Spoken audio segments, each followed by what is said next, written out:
क्या सुदामा जी ये बताओ, भाभी जी ने हमारे लिए कुछ भेजा था क्या? हमारे लिए कुछ नहीं भेजा।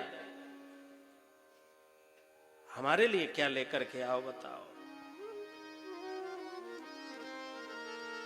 अब बताइए, भगवान के पास कोई कमी नहीं है, लेकिन भगवान पूछ रहे हैं सुदामा जी से, हमारे लिए लेके क्या आए?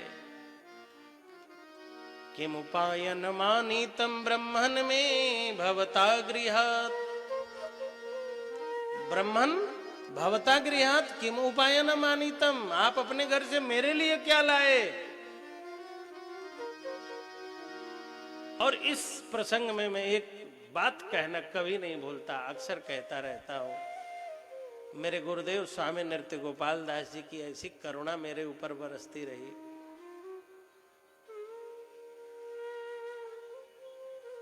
मैं पूरी पढ़ाई किया और सारा खर्च उन्होंने दिया, लेकिन एक आदमी भी हमें ऐसा नहीं मिला आज तक जिससे उन्होंने कहा है कि राधे श्याम शास्त्री को मैंने पढ़ाया लिखाया, मंच पे बिठाया। किसी से नहीं कहा। लेकिन जब मैं कथा से जाता हूं और उनके लिए फलहार का कोई चीज लेके जाऊं, कोई वस्त्र दे दूं, कुछ मिठाई दे दूं, 500 रुपये 1000 दे दूं, तो कम से कम 10 लोगों से कहते हैं, राधे श्याम हमारे लिए फलहार लेके आ। राधे श्याम ने मेरे लिए 500 रुपये दिया। राधे श्याम कपड़ा लाए थे, आज उन्हीं का दिया हुआ कपड़ा। इस तरह बोलते हैं महाराज, इस युग के वो अवतार। कल महाराज जी भी चर्चा कर रहे थे, श्री गिरीशपति त्रिपाठी जी महाराज। कभी मैंने अनुभव ही नहीं किया कि इन्होंने मेरे ऊपर एहसान जैसा कुछ व्यवहार नहीं, जैसे मैंने कभी कुछ न किया इस तरह व्यवहार हमेशा से। लेकिन यदि मैंने कुछ कभी दिया, 10 लोग। एक बाप की यही इच्छा होती है, जब पुत्र लौटे, यहाँ सब बाप बैठे हुए हैं, धनवान बाप की भी इच्छा होती है कि जब बेटा कमा के लौटे तो पैर छुए और 100 रुपया दे के कहे कि पापा जी ये 100 रुपया रखिए, जाके चाय नाश्ता करिए। बाप के पास कमी नहीं है, लेकिन ये इच्छा रहती है कि नहीं? और जब 100 रुपया 500 रुपया दे देगा तो भाई साहब शाम को जाएंगे और सब अपने मित्रों को, आइए आइए आइए, फोन कर देंगे, आज बाजार में मिलो, बढ़िया समोसा चाय चलेगा। और लोग पूछेंगे आज कुछ जाने नहीं, भैया आए आवते 500 रुपया दें, कहीं जाओ बप्पा चाय पानी कह लो, कोनो कमी हो तो फिर बताए। हाँ, बहुत मानता है हमारा बेटा। ओहो क्या बताए, आते ही पैर छुआ, कुशल क्षेम पूछिन हमार बेटा। बाप ने कितना किया कभी नहीं कहता, लेकिन यदि पुत्र ने चरण बंदन करके 500 रुपया दे दिया तो पूरे मित्रों से घूम घूम के कहेगा। भगवान भी यही इसी तरह पूछ रहे हैं, सुदामा हमने कुछ भी नहीं दिया, लेकिन ये तन तो मैंने ही दिया है ना। मानव का तन किसने दिया है? ब्राह्मण तो मैंने ही बनाया ना। कुछ नहीं दिया तो तन तो दिया, कम से कम साधन तो दिया। साधन धाम मोक्ष कर द्वारा, मोक्ष का द्वार दे दिया, साधन का धाम दे दिया, क्या नहीं दिया? अब तुमसे मैं यही तो पूछता हूं, क्या लेके आए? मतलब साधन का धाम मोक्ष का द्वार पा करके तुमने मेरे लिए क्या किया? क्या लेके आए? तो सुदामा जी लेके तो गए थे, लेकिन संकोच में बोल पड़े, लाला कछु लेके ना आए भैया, क्या था जो लेके आते? तब भगवान ने उस समय वाली बात यहां पर याद दिलाई है। सुदामा जी याद है, हम आप एक ही विद्यालय में पढ़ते थे। एक दिन लकड़ी लेने गए और चना की पोटली आपके पास थी, और जब रात हुई और वर्षा होने लगी और आपको जब भूख लगी तो सुदामा जी ने कहा कि बस बस अब आगे वाला प्रसंग मत सबके सामने बताओ। 16,108 के सामने आरती उतारी, अब सबके सामने वो वाली बात भी बताओगे कि हम अकेले अकेले खा गए थे, अब यही प्रसंग रह गया है, तो लोग क्या कहेंगे? मैंने पूजा भी सबके सामने और मेरी खिंचाई भी सबके सामने। तो भगवान ने कहा मैं जो भी करता हूँ सबके सामने ही करता हूँ, अकेले का काम नहीं है। सुदामा जी ने कहा किसी से ये बात कहना नहीं कि हम खा गए थे।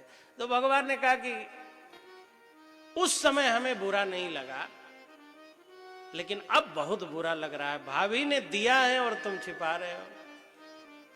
लाओ सुदामा, पोटली दे करके अपने प्रारब्ध को मिटाओ।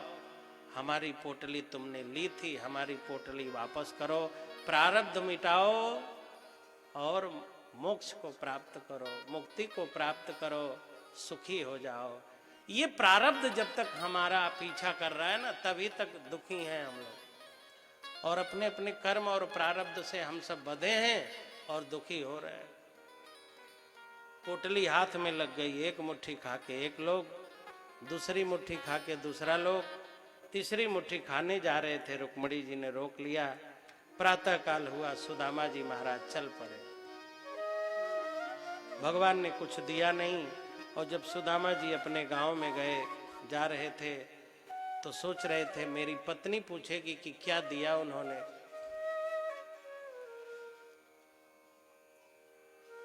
क्या दिया उन्होंने तो मैं क्या कहूंगा। तो सुदामा जी ने सोचा कि कह दूंगा बहुत दिया था, चोरों ने लूट लिया। झूठ बोल दूंगा, पाप लगेगा, नरक में चल जाऊंगा, लेकिन मेरे द्वारकाधीश की इज्जत तो बच जाएगी ना। मेरी पत्नी के निगाह में द्वारकाधीश गिरेंगे तो नहीं, क्योंकि नजरों से गिरा देना और गिर जाना बहुत बड़ी बात होती है। क्या समर्पण होगा कि एक बार सुदामा ने श्रापित दाना खाया, आज झूठ बोलने को तैयार है, लेकिन श्री कृष्ण का सिर झुक जाए ये मैं नहीं होने दूं।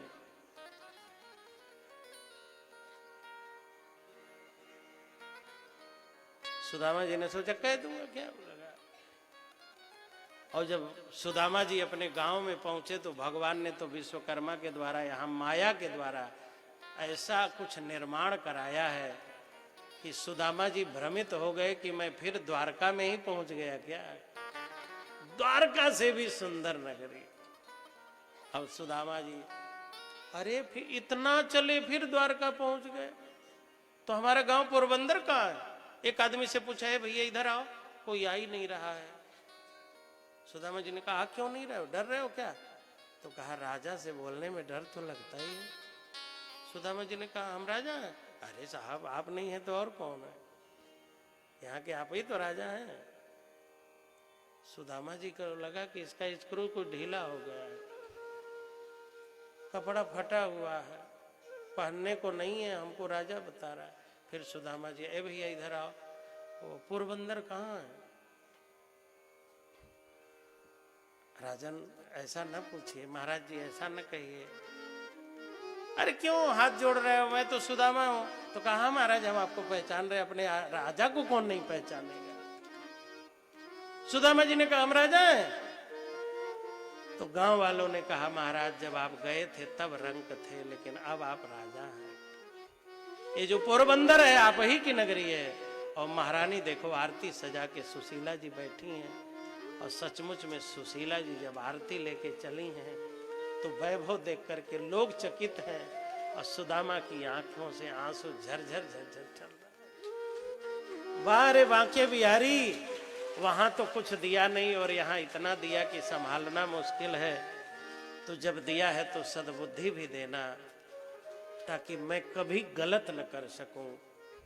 मैंने तुम्हारे भी हिस्से की पोटली खाई, तुम्हारे लिए कुछ किया, तो आज तुमने भी हमारे लिए कुछ किया।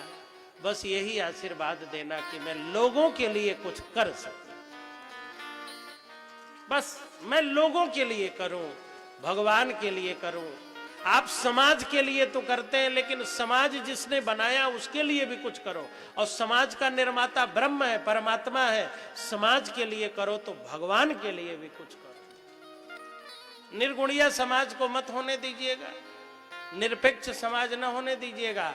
आप उस समाज के हिस्से बने जिस समाज के आदर्श श्री राम और श्री कृष्ण हो। उस समाज का आदर्श रावण और कंस न हो। हमारा समाज उधर बनते जा रहा है जिधर आदर्श रावण और कंस होने वाले हैं। आप उस समाज की सेवा करिए जिस समाज में श्री राम और भागवत को आदर्श माना जाता। सुदामा जी कहते हैं, बांके बिहारी मुझे देना सहारा, और कहीं छूट जाए न दामन तुम्हारा। इसी वैभव को पाके रावण ने आपको छोड़ दिया, कंस ने आपको छोड़ दिया, मैं आपको न छोड़ने पाऊं। दुर्योधन ने आपको छोड़ दिया, सब आपके रिश्तेदार थे लेकिन सबने छोड़ा।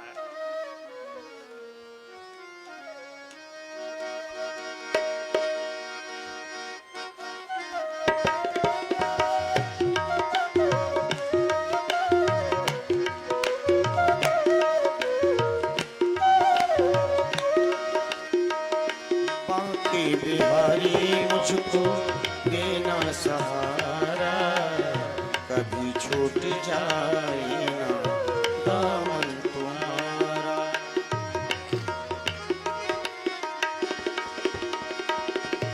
बांके बिहारी मुझको देना सहारा, कभी छूट जाए ना दामन तुम्हारा।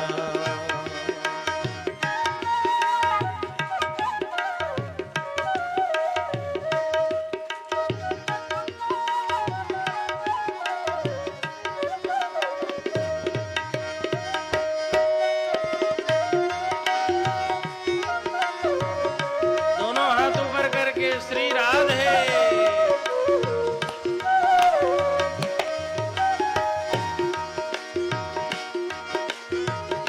तेरे रास्ते से हटाती है दुनिया, तेरे रास्ते से हटाती है दुनिया, तेरे रास्ते से हटाती है दुनिया, तेरे रास्ते से हटाती है दुनिया। इशारों से मुझे को बुलाती है दुनिया, इशारों से मुझको बुलाती है दुनिया। छोड़ू नगर गिज तेरा इशारा, छोड़ू हर गिज तेरा इशारा। कभी छूट जाए ना दामन तुम्हारा, बांके बिहारी को देना सहारा, कभी छूट जाए ना दामन तुम्हारा।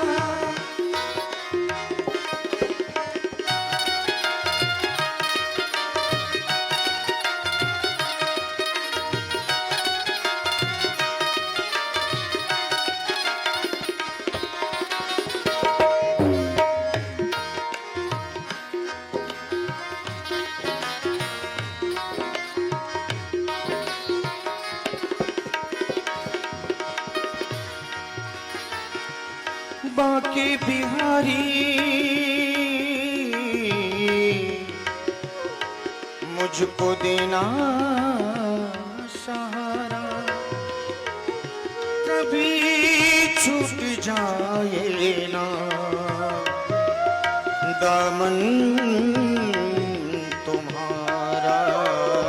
बांके बिहारी मुझे देना सहारा, कभी छूट जाए ना दामन तुम्हारा। बांके बिहारी मुझे देना सहारा, कभी छूट जाए ना दामन तुम्हारा, दामन तुम्हारा, दामन तुम्हारा। त्रिदेवों में बड़ा कौन? क्षमा के कारण भगवान विष्णु को बड़ा माना गया है, क्षमा गुण के कारण। वेद भगवान की स्तुति कैसे करते हैं? वेद ब्रह्म शब्दातीत है, और जो हम लोग बोलते हैं वो शब्द के द्वारा बोलते हैं। तो शब्द की क्या पहुंच ब्रह्म तक हो सकती है? लौकिक और सामान्य शब्दों की पहुंच तो नहीं है, लेकिन जो वैदिक शब्द हैं, जो हमारे ऋषियों मुनियों के द्वारा लिखे गए हैं, वो शब्द तो ब्रह्म तक पहुंचते हैं। ब्रह्म के दो विभाग हैं, शब्द ब्रह्म और पर ब्रह्म। श्री राम कृष्ण पर ब्रह्म है, और वेद रामायण भागवत शब्द ब्रह्म है। पर ब्रह्म का प्रभाव पड़े न पड़े, लेकिन शब्द ब्रह्म का प्रभाव पड़ता है। राम जी को रावण ने देखा, कहां प्रभाव पड़ा। हनुमान जी को मेघनाद ने देखा, कहां प्रभाव पड़ा। श्री कृष्ण का दर्शन कंस ने किया, कहां प्रभाव पड़ा। लेकिन शब्दों का प्रभाव पड़ता है। मैं भागवत सुना रहा हूं और अभी कोई उल्टी पुल्टी गाली गलौज देने लगूं तो लाठी उठा लेंगे कि नहीं आप। मैं भागवत सुना रहा हूं तो कथा सुना रहा हूं, गाली भी दूंगा तो शब्द ही दूंगा। तो कथा और गाली दोनों के साधन शब्द ही हैं, कुछ और तो नहीं है। लेकिन अच्छे शब्दों को सुन के आप हाथ जोड़ते हैं और गलत शब्दों को सुन करके आप गाली लाठी डंडा के लिए प्रेरित होते हैं। तो जब गाली जैसे निकृष्ट शब्दों में इतना प्रभाव है कि गाली सुन के आप लाठी डंडा उठा सकते हैं, उन गालियों का वर्णन क्या रामायण में है, वेद में है? कहीं नहीं है। तो जब गालियों का वर्णन वेद पुराण में नहीं है और उन गालियों का इतना प्रभाव कि गाली सुनते ही आपको क्रोध आ जाता है,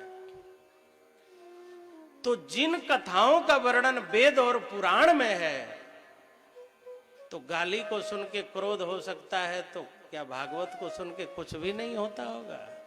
अरे बोलो ना, गाली सुन के कुछ होता है कि नहीं? बोलो, या शुरू करूं? गाली सुन के कुछ होगा कि नहीं होगा? क्या उन गालियों का वर्णन वेद रामायण भागवत में है?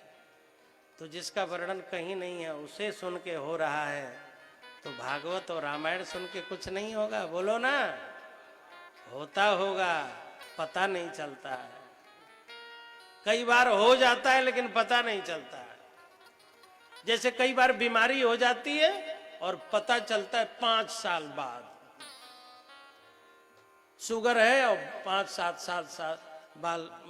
साल बाद चेक कराया, अरे हमरो शुगर, अरे हमरो ब्लड प्रेशर, तो रहा लेकिन पता नहीं चला। ऐसे भागवत सुन के होता है, पता तो बाद में चलता है जब आंसू बरसने लगते हैं उसके लिए।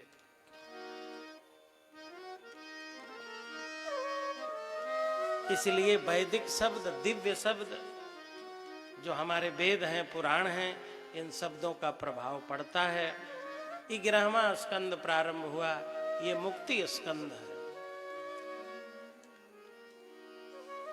संदर्भ नाम के ग्रंथ में, संदर्भ ग्रंथ, संदर्भ नाम का ग्रंथ ही है, उसमें लिखा है कि भगवान ने विचार किया कि जब मैं अंतर्धान हो जाऊंगा तो मेरे विरह में, मेरे विक्षोभ में, मेरे दुख में, ये जो यदुवंशी लोग हैं, मेरे परिवार के लोग हैं, या तो मेरे विरह में मेरा मार्ग अपना लेंगे, या विक्षेप अधिक बढ़ जाएगा तो पागलपन हो सकता है। जैसे आपने देखा होगा, जब कोई बहुत पढ़ लेता है तो या तो विद्वान हो जाता है या दिमाग खराब हो जाता है। कई अत्यधिक पढ़ने वालों को देखा होगा कि उसका दिमाग फेल कर गया। भगवत अंतर्धाने सती तद वियोग क्षुभितई ही उन्मत्त चेष्टई ही उपमर्दिता पृथ्वी एवं लक्षति। हमारे परिवार के लोग हमारे विरह में कहीं पृथ्वी का नाश ही न कर दे। जिस पृथ्वी का संरक्षण मैंने किया, संवर्धन मैंने किया, कहीं ऐसा ना हो कि मुझे ढूंढते ढूंढते जैसे सगर के पुत्रों ने पूरी धरती खोद डाली, ऐसे मेरे वंश के लोग तहस नहस कर डालें। तो चलो मैं अपने सामने ही इन सब का अपनी माया के वध वध करा दूं, क्योंकि कोई दूसरा मारेगा तो कलंक लगेगा कि ये श्री कृष्ण के परिवार के हैं और दूसरे दैत्यों ने, राक्षसों ने मारा, और आपस में एक दूसरे को मार के मर जाएंगे तो कलंक तो नहीं लगेगा। भगवान ने यदुवंशियों के नाश का विचार किया और फिर भगवान ने ऐसी लीला की कि परिजनों ने हंसी ठिठोली की, विनोद किया, श्राप मिला एरर का घास के माध्यम से, मूसल निकला।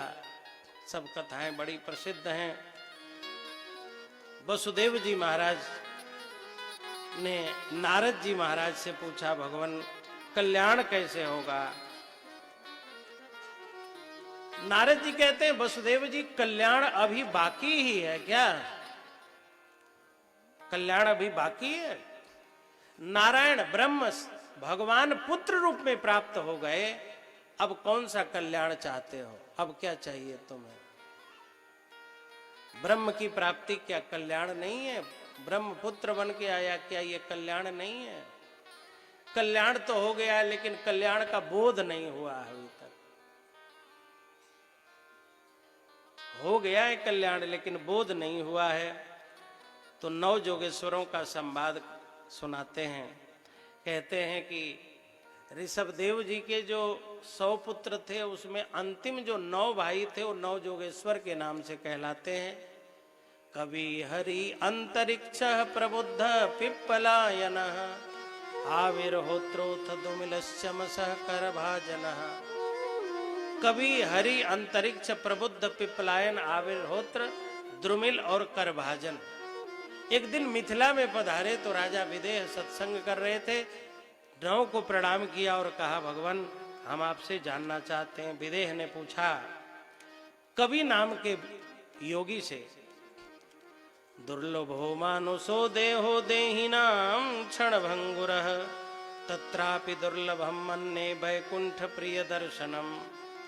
हम आपसे पूछना चाहते हैं भक्तों का धर्म क्या है? धर्म अनेक प्रकार का होता है लेकिन जो भक्तों का स्वभाव है, चरित्र है, आचरण है, वही भक्तों का धर्म है। तो भक्तों का धर्म बताइए। हम भक्तों के धर्म के विषय में जानना चाहते हैं। भक्तों का स्वभाव क्या है, भक्तों का आचरण क्या है? तो कवि कहते हैं कायेन वाचा मनसेन्द्रियैर्वा बुद्ध्यात्मना वानुसृत स्वभावात्। भक्त वह है मन से, वचन से, कर्म से जो भी किया है, यदि बुरा किया है तो स्वीकार कर लिया ये मेरा है, और यदि कुछ अच्छा हो गया तो सब प्रभु का है।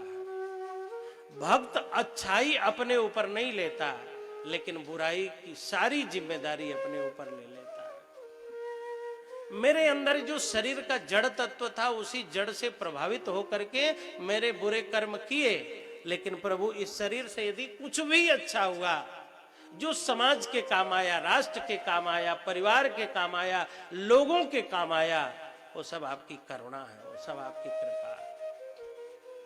अच्छा सुनो, घर में बहू चाय बनावे और चीनी थोड़ी सी अधिक पड़ जाए और सास जी कहें चीनियाँ ज्यादा है, तो बहू मालूम कर अब पड़ गई तो हम क्या करें? माने जबरदस्ती है, कूद के पड़ गई हो, उसमें हम क्या कर सकते? और अंगना में पानी गिर जाए, सास जी डांटे पानी कैसे गिर? अब मम्मी गिर गवा तो अब हम क्या करें? जैसे अपने गिर गवा हो। ये सब्जी कैसे जली? अब सब्जी जल गई बस, जैसे अपने जली हो उसमें हम क्या किए हैं? और यदि बढ़िया बन जाए तो मम्मी हमारा अम्मा बनावत रही, सिखाए रही है। यदि अच्छा बन गया, महाराज जी ऐसा तो आप कभी खाए भी नहीं होंगे। मन तो करता है जो अंदर गया वो भी निकाल के तुम्हारी खोपड़ी पे डाल दे। भिखारियों से ज्यादा कोई आइटम खाता होगा क्या? जिसे दरवाजे दरवाजे घूम के खाना है उसे कौन आइटम की कमी?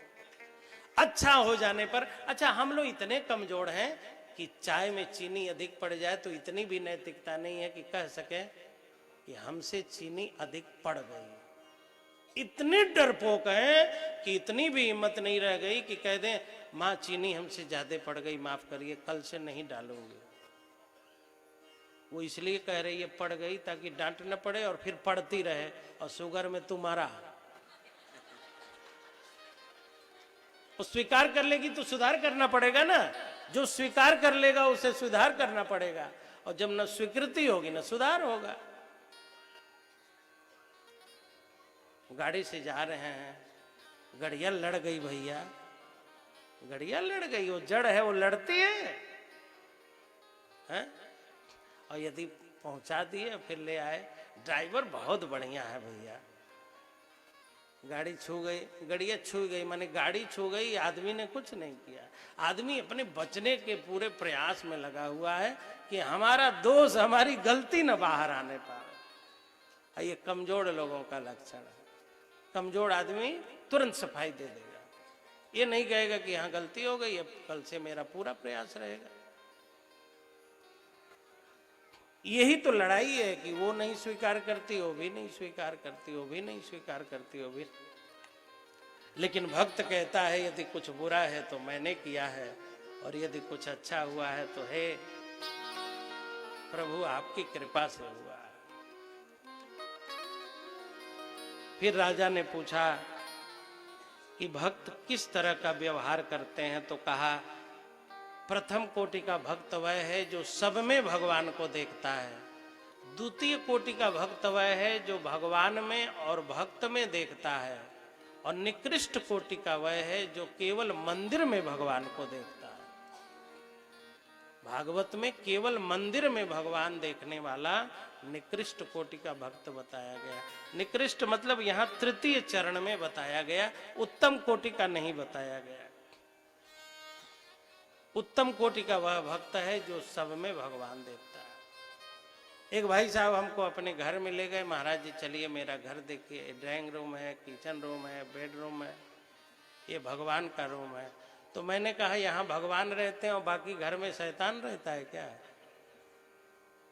जब से मंदिर में ही केवल भगवान को हम लोग मानने लगे, तब से धर्म की जो गति है, धर्म की जो व्यापकता है, उसका बहुत नुकसान हुआ है। मंदिर में भगवान रहते हैं ये सत्य है, लेकिन केवल मंदिर में ही रहते हैं यह पूर्ण सत्य नहीं है।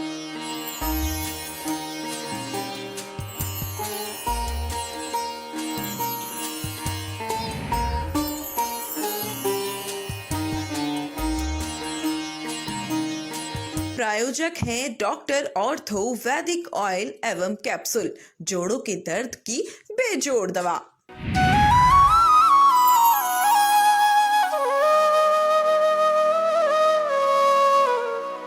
रूप मंत्र आयुर्वेदिक face cream and face wash. इसकी आयुर्वेदिक देखभाल आपको दे pimples, wrinkles, blackheads, dull skin और डेड स्किन जैसी हर प्रॉब्लम से relief. Skipper Pipes now brings you premium quality chrome-plated bath fittings and accessories. Skipper also provides PTMT bath fitting that includes flow PTMT fitting, Bravo cistern and seat covers. Fixed for life.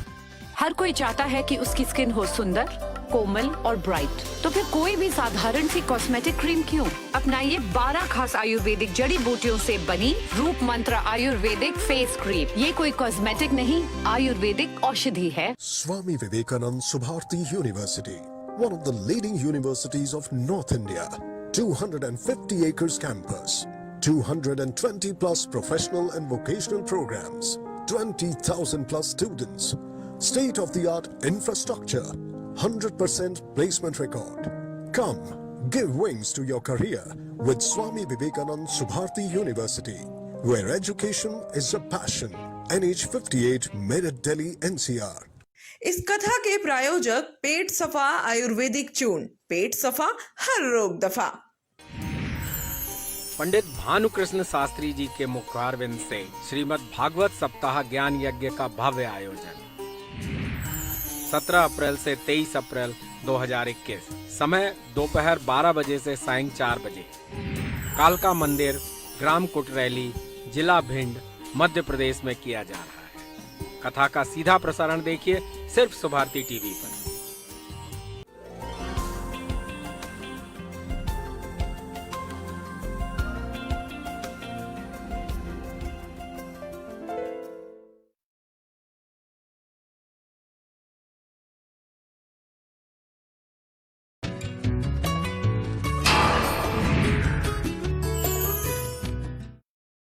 नमस्कार, आप सभी का बहुत बहुत स्वागत है हमारे विशेष कार्यक्रम महाकाल ज्योतिष में, और मैं हूं एक बार फिर आपके साथ रश्मि मेनन। दोस्तों, हर घर के निर्माण में कुछ ना कुछ वास्तु दोष रह जाते हैं, क्योंकि वास्तु के अनुसार हर चीज को घर में बनाना हमेशा मुमकिन नहीं रह जाता। आपके घर में भी इसी कारण से वास्तु दोष का प्रभाव बना रहता है, जो कभी लोगों को बीमार करता है तो कभी धन की परेशानी खड़ी करता है। लेकिन इन दोषों से बचने के लिए उपाय होते हैं, जिन्हें आजमाकर आप वास्तु दोष से खुद को बचा सकते हैं। और यही उपाय आप तक पहुंचाने के लिए आज एक बार फिर हमारे साथ स्टूडियो में मौजूद है पंडित मनोज तिवारी जी। तो आइए उनका स्वागत करते हैं। पंडित जी, आपका बहुत बहुत स्वागत है।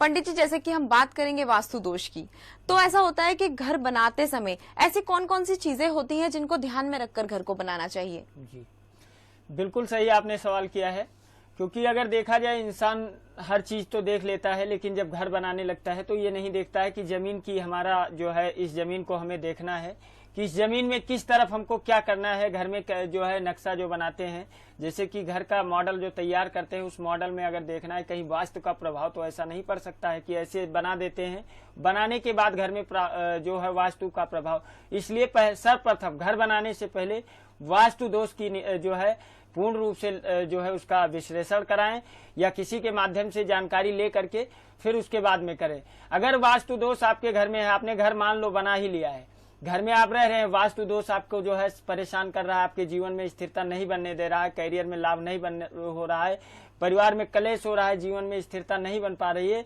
तो आप ये सोचिए कि वास्तु दोष है तो हमारे घर में इसको जाना कैसे जाए और जानकारी कैसे होने के बाद इसका उपाय कैसे किया जाए। तो पहली चीज तो आप जान ले कि घर में अगर कोई समस्या ऐसी होती है, दुर्व्यवहार यानी कोई कष्टदायी दुखदायी चीजें आती हैं या कोई प्रॉब्लम होती है घर में, तो भी समझ लें कि वास्तु का प्रभाव कहीं ना कहीं हमारे परिवार में है, हमारे घर में है, हमें दिक्कत दे रहा है। और उसको इसका उपाय करने के लिए आपको करना क्या है, केवल छोटा सा उपाय है जो आपको क्या करना है कि एक जो है शनिवार के दिन आपको ध्यान रखना है कि 4 कोने पे आप एक प्लेट जो है 4 प्लेट रख दीजिए और 4 प्लेट आप जो है हर शनिवार को जो है एक नमक जो है ले करके और चारों तरफ जो है मतलब उसको कोने कोने पे रख दीजिए।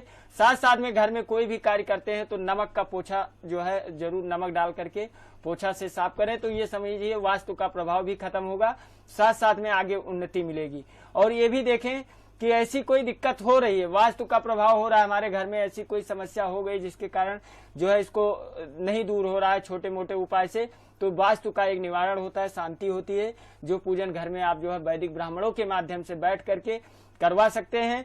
इसकी निवारण होने के बाद आपके वास्तु का प्रभाव भी हटेगा और जैसा भी पंडित जी बताते हैं उस माध्यम से आप कीजिए, आचार्यों के माध्यम से कीजिए और लाभ आपको जरूर होगा। जय श्री राम। पंडित जी, इस विषय पर ऐसे ही बातचीत करते रहेंगे। फिलहाल एक कॉलर जुड़ चुके हैं, चलिए पहले उनसे बात कर लेते हैं। स्वागत है आपका हमारे कार्यक्रम में, अपना नाम बता दें। जन्म स्थान है हमारा महाराष्ट्र, जन्म तिथि हमारी 1988 है जी, और जन्म का समय? जन्म का समय है 10:05। जन्म की तिथि पूरी बताइए आप, तारीख और महीना। 10/7/1988। जी, क्या जानना चाहते हैं आप पंडित जी से? पंडित जी से जानना चाहते हैं कि हमारा ऑटो पार्ट का बिजनेस का काम हो रहा था यहाँ पे मुंबई में, तो वो ठीक से चल नहीं पा रहा है, कुछ दिनों से बहुत सी अड़चने आ रही है इसमें। जी, जय श्री राम। जय श्री राम महाराज। वृश्चिक लगन और वृष राशि बनती है आपकी। जी महाराज। लग्नेश के स्वामी मंगल और राशि के स्वामी आपके जो है वो आपका शुक्र बनता है। लग्नेश का स्वामी आपका मंगल जो है इस समय विराजमान है, अगर देखते हैं पंचम में, और जो है राशि का स्वामी आपके वृष स्वामी शुक्र होता है। शुक्र की स्थिति देखते हैं जो 7वें भाव में। प्रश्न ये बताइए, कोई जो कार्य करते थे पार्टनरशिप का तो नहीं था आपका? ऑटो पार्ट का काम जो करते हैं उसमें आपके जो है समस्याएं लगभग में आ रही हैं, 2 सालों से समस्याएं आ रही हैं, ये भी मैं कहूंगा। 2 साल से आपके जीवन में स्थिरता नहीं बन पा रही होगी, जैसा आप चाहते हो वैसा हो नहीं रहा है। बिजनेस आपका धीरे धीरे एकदम डाउन होता जा रहा होगा, क्योंकि लोखंड का काम आपको सूट नहीं कर रहा है और जब से आपने इसमें हाथ डाला है तब से आपने नुकसान के सिवा कुछ अच्छा कार्य नहीं किया होगा। आप मोटर पार्ट का कार्य करते हैं, आप बिजनेस आपका अगर आप करते हैं, अगर मोटर पार्ट का कार्य प्रारंभ कर दिए हैं तो इसका निवारण कीजिए, क्योंकि शनि आपके ऊपर अनिष्ट है और जब तक शनि आपका सपोर्ट नहीं करेगा तो लोखंड का कार्य आप नहीं कर सकते। और लोखंड कार्य करने के लिए आप शनि को मजबूत कीजिए, मंगल को मजबूत कीजिए और तभी आपको लाभ हो सकता है। और शनि मंगल आपका कमजोर होकर के आपके पत्रिका में बैठा हुआ है, शनि और मंगल का आप उपाय कीजिए, लाभ जरूर होगा। शनि के लिए आपको करना क्या है कि शनिवार को आप जो है शनि मंदिर जा करके, शनि को मंदिर में जा करके जो है सरसों के तेल से अभिषेक करना है और काले चीजों का आपको दान करना है, ये ध्यान रखना है। आप इसको करिए और मंगलवार के दिन आपको जो है भगवान बजरंग बली का जो है उपासना करना है, बजरंग बाण का पाठ करना है। अगर राम रक्षा स्तोत्र का पाठ कर सकते हो तो उसका पाठ कीजिए, बिजनेस आपका अच्छा चलेगा। जय श्री राम। जी हाँ, उम्मीद करती हूँ आपको आपके सवाल का जवाब मिल गया होगा। बाकी दर्शकों को भी ये बता दूं कि यदि वो पंडित जी से बात करना चाहते हैं तो नंबर लगातार उनकी टीवी स्क्रीन पर दिखाया जा रहे हैं, वो हमें कॉल कर सकते हैं, पंडित जी से बात कर सकते हैं। और ये जरूरी नहीं है कि वास्तु दोष से संबंधित ही परेशानी हो तो ही वो हमें कॉल कर सकते हैं। उनकी जिंदगी में कोई भी परेशानी हो, किसी भी प्रकार की परेशानी हो, तो आप हमें कॉल करके पंडित जी से बात करके अपनी सभी समस्याओं का समाधान जान सकते हैं। तो पंडित जी, आगे बढ़ते हुए मैं आपसे जानना चाहूंगी, यदि वास्तु दोष को ध्यान में ना रखते हुए अपने कोई मकान का निर्माण करवा लेता है तो उसके बाद में उसे किस प्रकार की परेशानियों का सामना करना पड़ता है?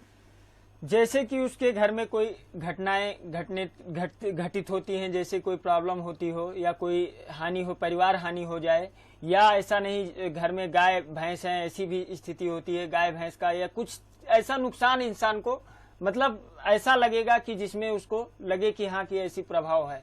उसके प्रभाव कब होते हैं ये भी जान लीजिए कि प्रभाव होने के उसके जैसे घर के प्रभाव जो प्रारंभ होता है, घर बनाया आपने तुरंत रहना प्रारंभ किया तो ये नहीं कि आप आज घर में प्रवेश किए तो कल आपको समस्या हो सके, ऐसा नहीं, धीरे धीरे करके कहीं ना कहीं आपको समस्या देगा। और जब समस्या देगा तो बड़ी समस्या देगा, क्योंकि वास्तु ऐसा प्रभाव है कि वास्तु दोष का प्रभाव जब पड़ता है कुंडली पर या परिवार पर, घर पर पड़ता है तो वो समझ लीजिए वास्तु से रहित अगर रहता है तो अच्छा है। अगर वास्तु उसके ऊपर है, प्रभाव है, उसके घर में प्रभाव वास्तु दोष का है, तो उसको ये देखना चाहिए कि हमको ये समस्या हो रही है तो इतने दिनों से हो रही है तो क्यों हो रही है, और ऐसी समस्याएं क्यों हो रही, परिवार में ऐसी समस्या कोई दिक्कत आ जाती है, कोई बीमारी आ जाती है, तो आप ये जरूर सोचिए कि बार बार आदमी बीमार रहता है घर में। लोग कहते हैं जैसे कि नया घर बनाया लेकिन घर में जाने के बाद से तब से कोई ना कोई बीमार ही रहता है। तो ये सोचिए कि ये वास्तु का प्रभाव है जिसके कारण वो घर आपको सूट नहीं कर रहा है। उस ग्रह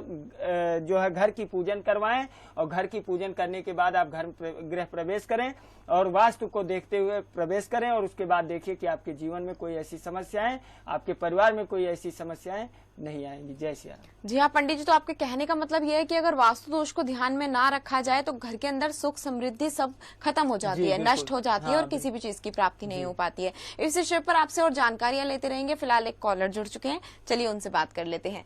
स्वागत है आपका हमारे कार्यक्रम में, अपना नाम बता दें। सुनील जी, आप अपने जन्म की तिथि, समय और स्थान बता दें। 7 तारीख 8वां महीना 1974। जी, जन्म का समय और जन्म का स्थान भी बता दें। 9:45